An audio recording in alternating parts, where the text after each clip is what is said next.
Pete Buttigieg was silent on the Ohio derailment. We published our story. Our story went totally viral and prompted a lot of pressure on Pete Buttigieg to do something. His first reaction to that pressure was that he didn't have any power to do much of anything on his own, which is nonsense. While this horrible situation has gotten a particularly high amount of attention, there are roughly 1,000 cases a year of a train derailing. So then there's more pressure on Buttigieg. He goes to East Palestine. He wears a hard hat, gets some pictures taken. Then he starts singing a different tune. Well, a lot can be done. The pressure continued to build, and Pete Buttigieg finally, belatedly, came out and said, yeah, I actually do have power to do things. This is a moment when we can get more done than would have been thought possible before. And then he turns around and backs this new bipartisan Senate legislation. This is legislation being backed by both Democrats like Sherrod Brown and Republicans like J.D. Vance. Ro Khanna and Chris Deluzio from Pennsylvania just introduced legislation that would expand the definition of high-hazard flammable trains.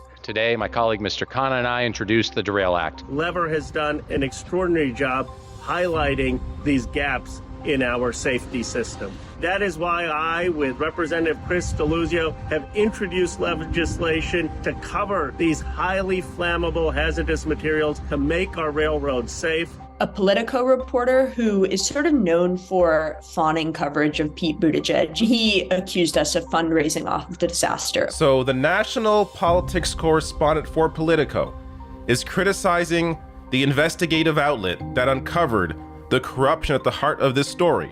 And at the same time, Politico being funded by the rail industry. Sirota and everyone else there is doing a fantastic job. Politico is a joke. Politico has started running new ads from the Association of American Railroads. It's not like there's, a giant ad for railroads and safety in the middle of this newsletter. No, of course not. Oh, what's this? Why don't we upset Politico further? And if you have the funds available, please subscribe to The Lever. Pete Buttigieg, and really any politician, won't do much of anything unless they face relentless pressure.